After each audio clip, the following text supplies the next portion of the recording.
Amaridon, më falë, a e ke parë sa janë shtuar rilsat në rrjetet sociale ose shorcat, ku idealizohet figura e Hitlerit e Musteqes, që i thonë na falë se gabuam, ti e kishe mirë, japin pamje të ushtrisë gjermane në sulm. Po kemi një lloj gjallërimi të një lloji ekstremi i cili në fakt ka qenë armik i razës njerëzore, po ta kapësh kështu.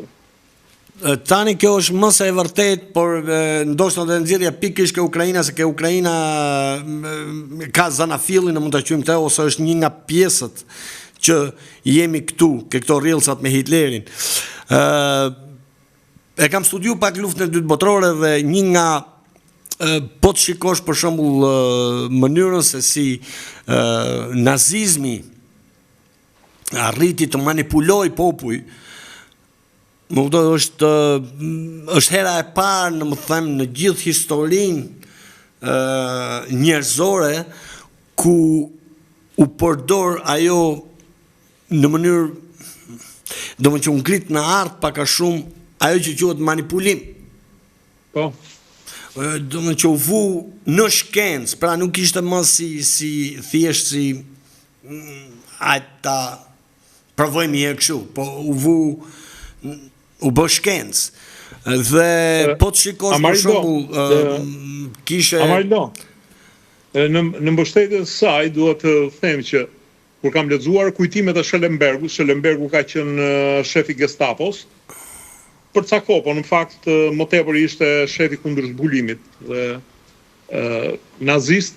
Ai thoshte kishim 167 institute që studionin kulturat e popujve, karakteristikat, pikat e dobta dhe të forta të çdo populli në mënyrë që neve të kishim një hartë të plotë të vendeve që do pushtonim dhe si do t'i manipulonim. Shumë interesante kjo. Aty ka filluar në mënyrë shkencore manipulimi i popujve, mund të thuash. Bravo. Dhe ajo që ndoshta do thoja pak përpara Ukrainës, nëse do shohësh Ballkani kishte racë ariane, kishte shqiptarët, nuk e di çfarë racë i thoshte serbëve, se gjithë ishin në nazizëm. Grekëve po ashtu, rumunëve po ashtu, kroatëve që ishin më të tmerrshmit e Ballkanit, bosnjakëve, po marrin vetëm Ballkanin. E njëjta gjë u përdor dhe me Ukrainën, pra që sepse e marrim Ukrainën si të tërë dhe kjo është më skandali.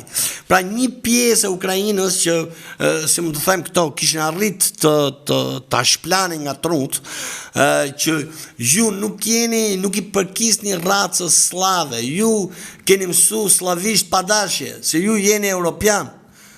Më kuptoj, ju keni qenë pjesë e Austro-Hungarisë dikur, keni qenë pjesë e Hungarisë e tjerë. Më kuptoj. Edhe dje ishte një shkrimtar ukrainas që thoshte ne jemi europian, s'kemi lidhje me rusët e tjerë. Dhe çfarë pash, domethënë prap mbi Ukrainën ishte që nga vitet 90-91 pedagog Kaçurreca e me radhë fillon duke shpjegu që çfarë kishte bo, sa keq ishte sjell Rusia ose Bashkimi Sovjetik me Ukrainën. Më kuptove. Dhe vazhdonin i binin pikërisht luftës dytë botërore.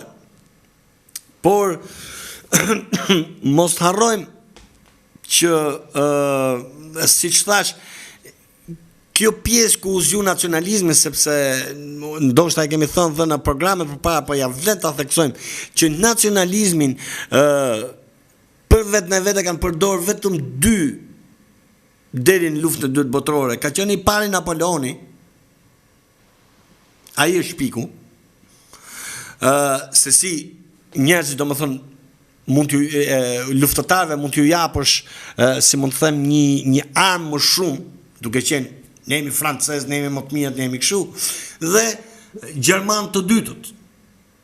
Dhe e përdorin në mënyrë fantastike. Pra, diku fusnin, si thash, racën ariane, diku fusnin krishtërimin, diku fusnin, edhe muslimonët nuk e di se çfarë i tha, dhe aty nëse di se çfarë i tha. Pa ato me qeleshe në atë kryqin, atë që ishte ajo mballë. Pra, le t'ju themi një bravo, në më të gjumë këshu, fillimit të shkencës manipulimin, mënyrën se si ata e